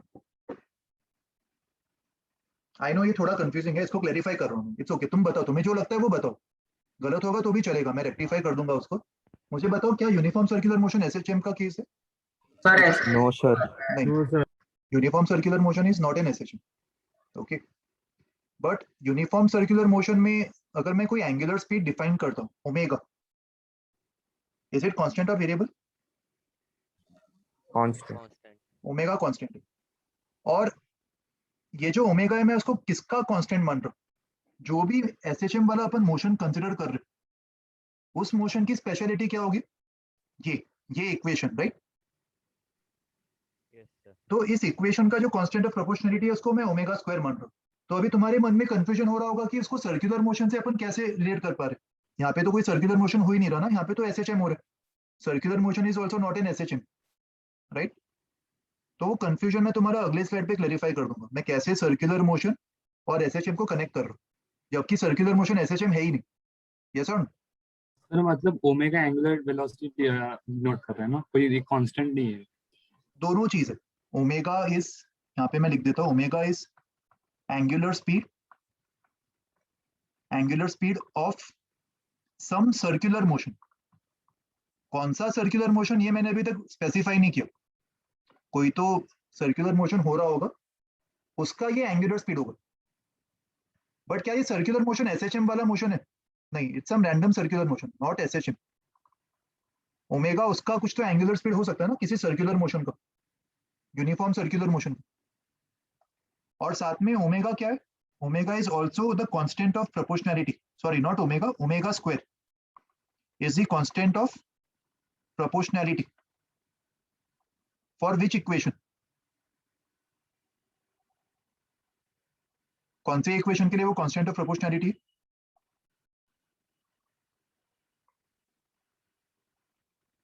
For acceleration proportional to x. समझ में आ रहा है? ये सेम ओमेगा दोनों जगह यूज हो रहा है।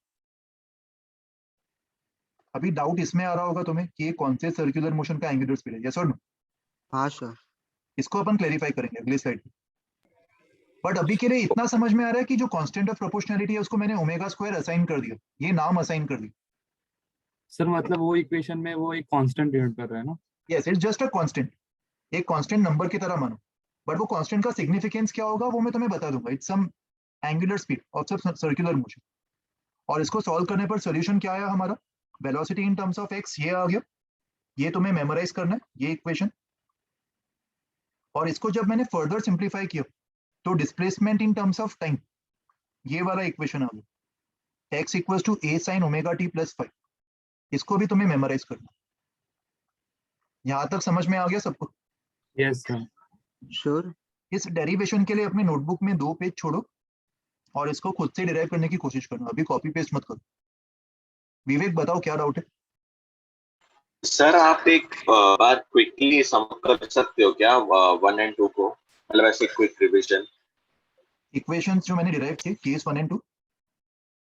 श्योर, देख 1 में मैंने स्टार्ट कैसे किया, एसएचएम का ये बेसिक डेफिनेशन है ना, a equals to minus omega square x, जो यहीं से आया, f equals to minus k x, m a equals to minus k x, so a is minus k by m into x, और k by m को ही मैं omega square बोल रहा हूँ, तो मैंने यहाँ से स्टार्ट किया, a is minus omega square x, a को v dv by D x लिखा, तो v और x में डिफरेंशियल इक्वेशन मिला, उसको सॉल्व किया, ये रिजल्ट आ गया velocity in terms of x। फिर वेलोसिटी को मैंने dx बाई dt लिखा, और वेलोसिटी का सेम रिजल्ट फर्स्ट वाले का जो फाइनल रिजल्ट था वो मैंने यूज कर लिया, तो यहाँ पे x और t में डिफरेंशियल इक्वेशन आ गया, इसको सॉल्व करने पर ये फाइनल आंसर आ गया। ओके निशिम, तुमने कुछ डाउट है? Yes sir. सर मैं बोल रहा था सर, आपने x को a sin थीटा इसलिए लिया कि sir x less than equal to a होता है ना, तो आपने कुछ ट्रिगर सब्स्टिट्यूशन किया ना वो। हाँ बोल सकते एक तरीके से, x तो हमेशा a से छोटा होगा ना, a तो मैक्सिमम हाँ, सर। एक्सट्रीम वाला x है, यस तो मैंने वो ट्रिगो सब्स्टिट्यूशन कर ली, और ट्रिगो सब्स्टिट्यूशन करते हुए मेरे दिमाग में ये भी ख्याल था कि यहाँ पे a square minus x square आ रहा है, तो अगर मैं x को a sin थीटा लिखूंगा तो 1 माइनस साइन स्क्वायर कॉम्प्रेस होके cos स्क्वायर बन जाएगा, तो अंडर रूट लेने पर वो आसान बन जाएगा, राइट, अंडर रूट गायब हो जाएगा। हाँ सर। तो ये पर्पस रहना चाहिए किसी भी कॉम्प्लेक्स इंटीग्रेशन को सॉल्व करने के लिए, सब्स्टिट्यूशन से तुम्हारा काम आसान होना चाहिए, right? Yes sir. Hello sir. हाँ बताओ। सर ये ओमेगा सर्कुलर मोशन वाला है, क्योंकि इसमें आपने वो ओमेगा का फॉर्मूला यूज किया, इसके लिए हम लोग बोल रहे हैं ना। मैंने सर्कुलर मोशन का कौन सा फॉर्मूला यूज किया? कोई भी फॉर्मूला यूज नहीं किया मैंने। देखो अभी अभी अपन जो भी कर रहे हैं ना उसमें ये वाला पार्ट भूल जाओ, सर्कुलर मोशन वाला ओमेगा भूल जाओ, मैं ओमेगा स्क्वायर को एक कांस्टेंट की तरह ही ट्रीट कर रहा हूँ अब तक, मैंने जहां पे भी ओमेगा को यूज किया। Okay sir. सर्कुलर वाला पार्ट मैंने अभी तक बताया नहीं तुम्हें, वो मैं आगे बताऊंगा। मुझे बताओ क्या मैंने कहीं पे भी सर्कुलर मोशन का रिजल्ट यूज किया है इधर डेरिवेशन में किसी भी स्टेप में? नहीं सर। मैं ओमेगा स्क्वायर को जस्ट सम कांस्टेंट की तरह ट्रीट कर रहा हूँ, right, which is equals to what, k by m। मैंने k बाय m को एक कांस्टेंट ओमेगा स्क्वायर असाइन कर दिया, ऐसे मान लो कि मैंने उसको एक नाम दे दिया ऐसे ओमेगा स्क्वायर, ठीक है सर वो सेकंड वाले में आपने ओमेगा इंटू टी को वो एंगल की तरह अज्यूम किया, इसके लिए मुझे लगा आपने यूज किया। हाँ बट ठीक है, मैंने लिखा तो ओमेगा इंटू टी है ना, मैंने उसको कुछ सब्स्टिट्यूट नहीं किया अलग चीज से, और बस मैंने कांस्टेंट ऑफ इंटीग्रेशन को भी अपने कन्वीनियंस के हिसाब से फाई नाम दे दिया। मैं नाम तो कुछ भी दे सकता हूँ ना, फाई अल्फा बीटा कुछ भी तुम्हें देना हो तुम दे सकते हो। यस सर समझ गया। सर इंटीग्रेशन में आपने x इक्वल टू a, आवाज नहीं आ रही, थोड़ा जोर से बोलो। सर अभी आई? बहुत धीरे आ रही है आकर्षित। Hello sir. हाँ बताओ, अभी आ रही है। सर इंटीग्रेशन में आपने x equal to a sin theta कैसे लिखा? इंटीग्रेशन बाय सब्स्टिट्यूशन में यही तो करते हैं अपन, वेरिएबल को कुछ और असाइन कर दो इंटीग्रेशन को सॉल्व करने के लिए। तुम्हारा मैथ्स में इंटीग्रेशन बाकी है ना अभी? सर बाकी है। तो उसमें तुम सीख जाओगे, उसमें इससे भी और कॉम्प्लेक्स फंक्शंस का तुम इंटीग्रेशन सीख जाओगे, don't worry. Okay sir. Alright, आगे बढ़े। और कुछ डाउट है किसी को? विवेक? No doubt sir. चलो ठीक है, अभी देखो इसका सर्कुलर मोशन वाला जो इंटरप्रिटेशन है ना वो समझने की कोशिश करो। ये वाला जो एग्जांपल है इसको भी तुम ट्राई कर लेना बाद में। हमारा जो फाइनल रिजल्ट आया इससे तुम एक और चीज वेरीफाई करके देख सकते हो, dx बाई dt क्या होगा, वेलोसिटी, और वेलोसिटी जो है वो a omega sine omega t plus pi आ जाएगा, sorry cos omega t plus pi,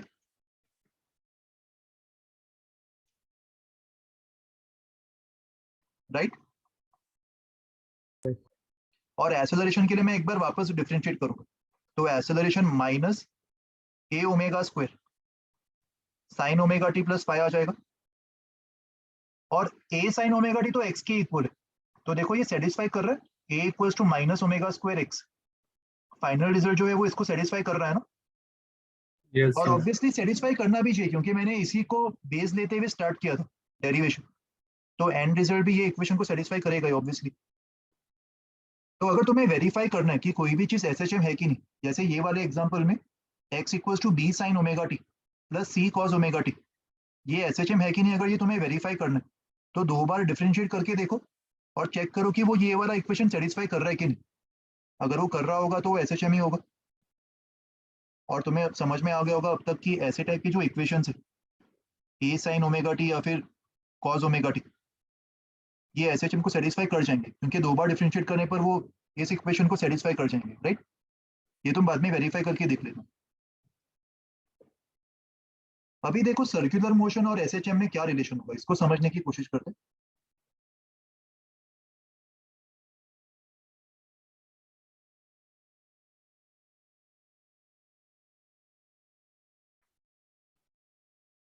circular motion and SHM,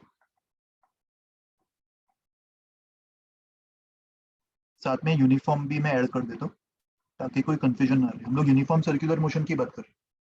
तो इमेजिन करो कि एक पार्टिकल है, वो यूनिफॉर्म सर्कुलर मोशन परफॉर्म कर रहा है।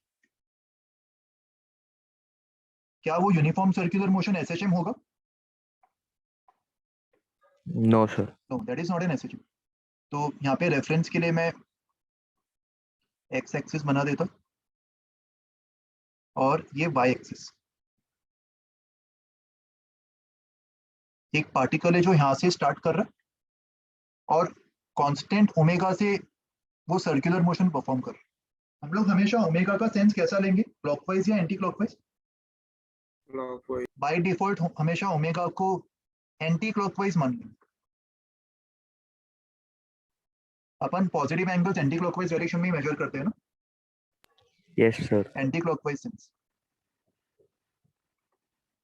तो किसी भी टाइम t के बाद ये पार्टिकल थोड़ा आगे बढ़ गया होगा और टाइम t के बाद ये पार्टिकल यहाँ पे कहीं तो आ गया होगा।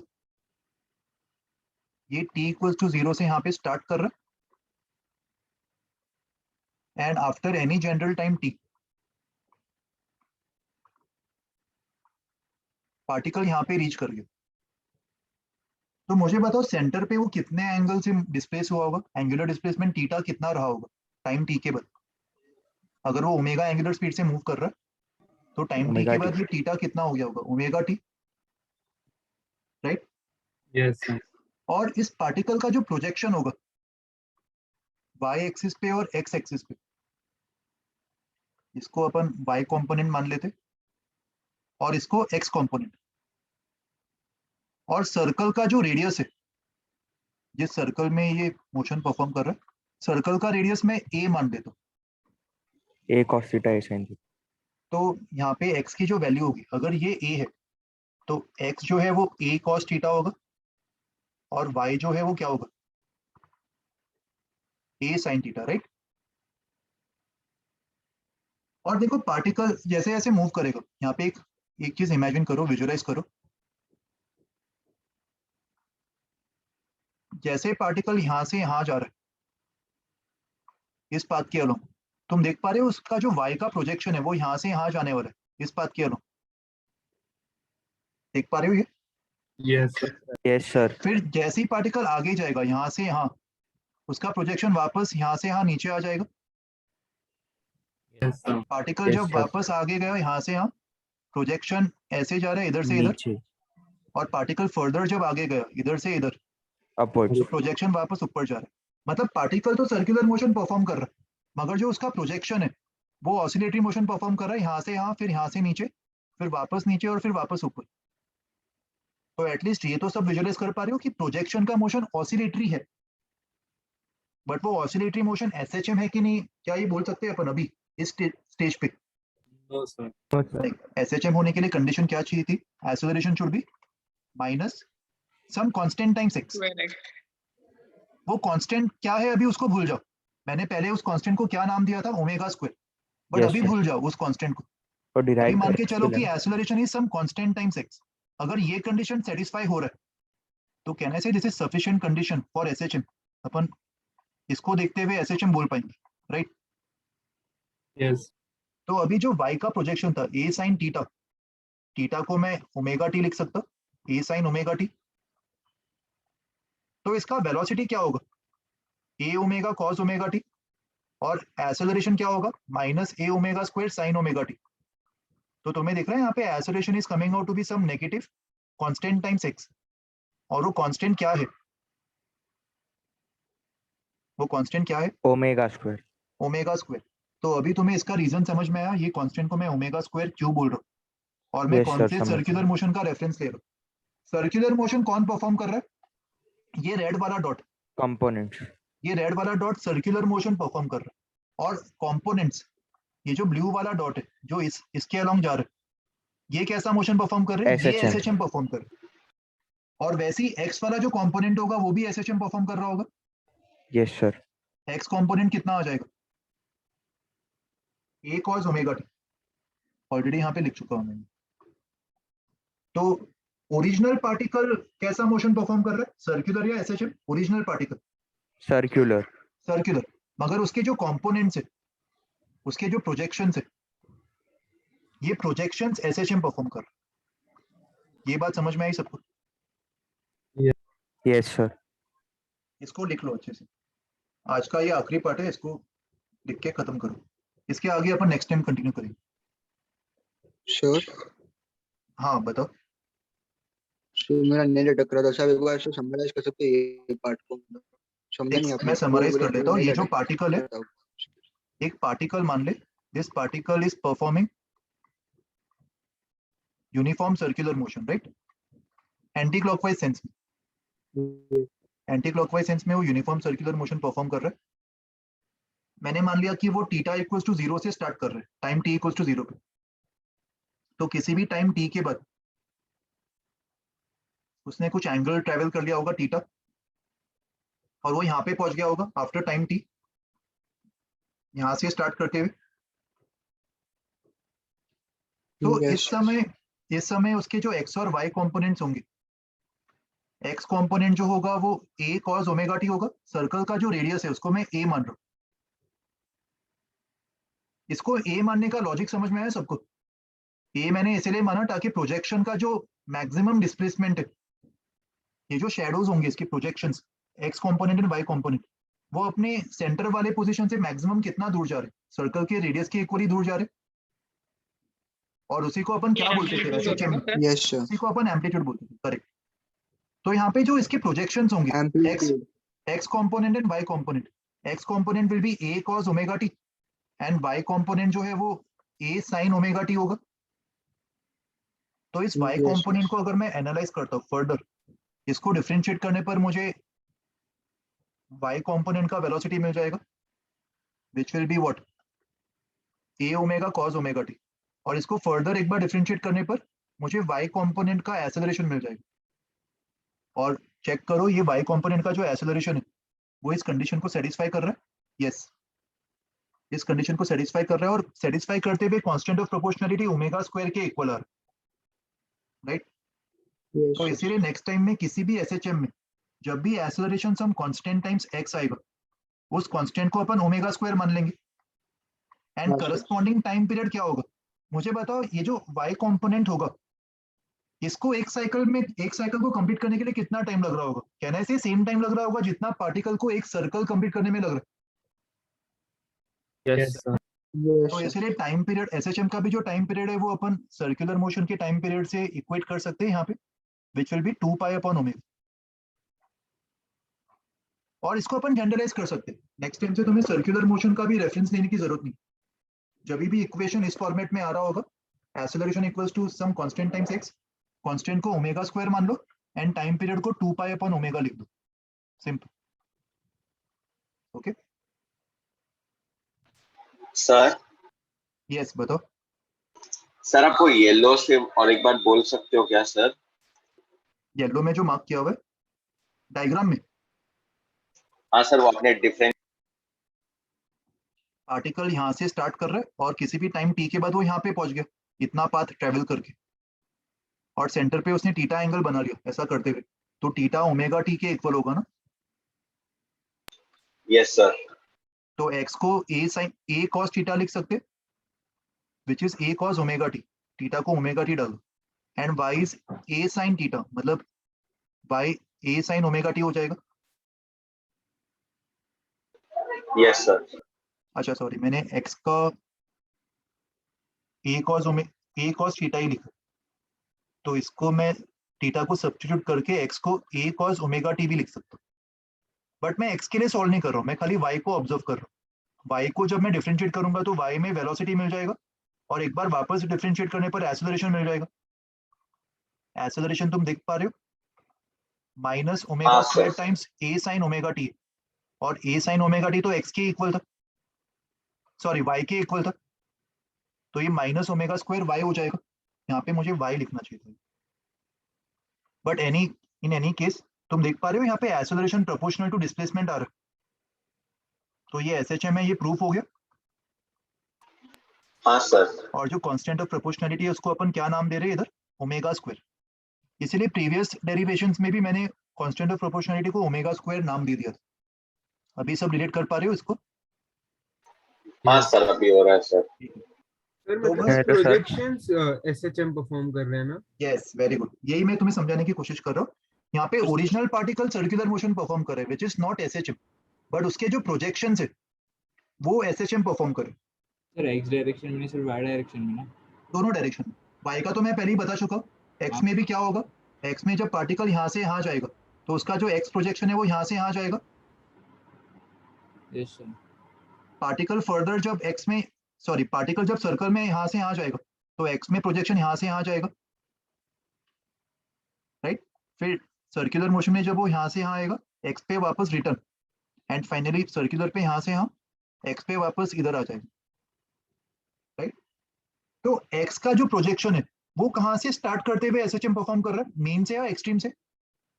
एक्सट्रीम। करेक्ट, x का जो प्रोजेक्शन है वो एक्सट्रीम से स्टार्ट कर रहा है और इस तरीके से वो SHM परफॉर्म कर रहा है।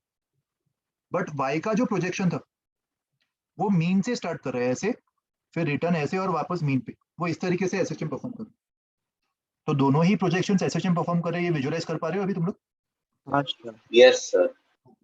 तो कल के लेक्चर के पहले ये हेलो सारे सर। बेसिक चीजें रिवाइज करके आना, इसके आगे अपन कंटिन्यू करेंगे। Hello sir. यस बताओ। Sir a sin omega T को आपने y क्यों लिख दिया, आपने x t फाइंड किया था ना? किसको? a sin omega T.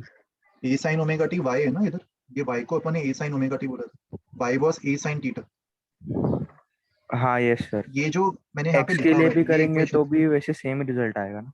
x के लिए सिमिलर रिजल्ट आ जाएगा, उसमें बस शुरुआत किससे होगी, x equals to a cos omega T हो जाएगा, तो डिफरेंशिएट करने पर minus a omega sin omega T, और वापस डिफरेंशिएट करने पर x में भी जो एक्सेलरेशन होगा वो x की प्रोपोर्शनल आ जाएगा with the same constant of proportionality omega square. Yes sir. हाँ ओके समझिए, थैंक यू सर। एक बार थर्ड पेज दिखा सकते हैं? थर्ड पेज कौन सा? मैं तुम्हें यार भेज दूंगा PDF, तुम स्क्रीनशॉट्स की इतनी फिक्र मत करो, अभी PDF से रिफर कर लेना। कुछ डाउट है तो बताओ। सर डाउट किसमें? सर आप POM के वो रिवीजन सेट के सॉल्यूशंस कब भेजोगे? थोड़ा टाइम दो, भेज दूंगा मैं अभी, जब जैसे ही वो बन जाएंगे मैं तुम्हें इन्फॉर्म कर दूंगा विद इन 1 वीक। ठीक है, और कुछ पूछना है किसी को भी? ओके, कुछ डाउट्स होगा तो मुझे कल पूछ लेना, कल ये सब रिवाइज करके आना, लेक्चर के स्टार्ट में मैं वापस सब कुछ समराइज करवा दूंगा। ठीक है, फिर इसके आगे कंटिन्यू करेंगे। सर एक क्विक डाउट पूछूं? किसमें? सर इसी में पेज 4 में। अरे पेज नंबर से नहीं समझेगा यार, तुम मुझे कॉन्सेप्ट बताओ ना, कौन से कॉन्सेप्ट की बात कर? सर जहां आपने वो ओमेगा का रूट एक्स स्क्वायर वाला वो सब निकाला था, मतलब a square minus x square वाला। हाँ सर। हाँ सर, इसको बस एक बार क्विकली बोल सकते हो क्या 1 और 2 को? मैं कल समराइज कर दूं, लेक्चर के स्टार्ट में एक बार खुद से फाइट मारोगे, नोट्स कंप्लीट करते समय खुद से ट्राई करोगे एक बार? हाँ सर ठीक है सर। एक बार सोच के देखो, कहीं पे अगर तुम स्टक होते तो मैं कल वापस ये समराइज करवा दूंगा लेक्चर के स्टार्ट में। Okay sir. ओके चलो, bye everyone, see you tomorrow, take care. एक डाउट है। Thank you sir. कौन है ये? निशिम? Sir Nishim sir. क्या डाउट हो गया बताओ। सर इसमें नहीं है सर, हम लोग वो उसमें डाउट है सर, आपने स्टार्टिंग में बताया ना equilibrium position, mean position sir, pendulum वाला केस में। एक सेकंड, हाँ क्या हो गया इसमें? सर इसमें सर किधर गया सर? ये नहीं सर, ये भी नहीं सर, मैं आपको वो बोल देता हूँ सर क्या डाउट है। हाँ सर, हम लोग जब सर्कुलर मोशन पढ़ रहे थे सर हम लोग मीन पोजीशन पे सर ये सेंट्रीपिटल फोर्स मानते थे ना, तो ये सेंट्रीपिटल एक्सेलरेशन फोर्स नहीं सर, ये एक्सेलरेशन गलती से फोर्स। जब हम लोग मूव, हाँ सुन रहा हूँ, बता। हाँ तो सर हम लोग जब एक बार से सर्कुलर मोशन परफॉर्म करना चालू कर दिया, फिर हम लोग सर मेन पोजीशन पे भी तो सर सेंट्रीपिटल अच्छा रुको, एक्सेलरेशन तुम्हारा डाउट मुझे समझ गया, मैं बता देता हूँ। यहाँ पे मुझे बताओ, अपन Yes. जो एसएचएम वाला मोशन देख रहे, वो कौन से लाइन के अलोंग देख रहे? ये लाइन के अलोंग, राइट?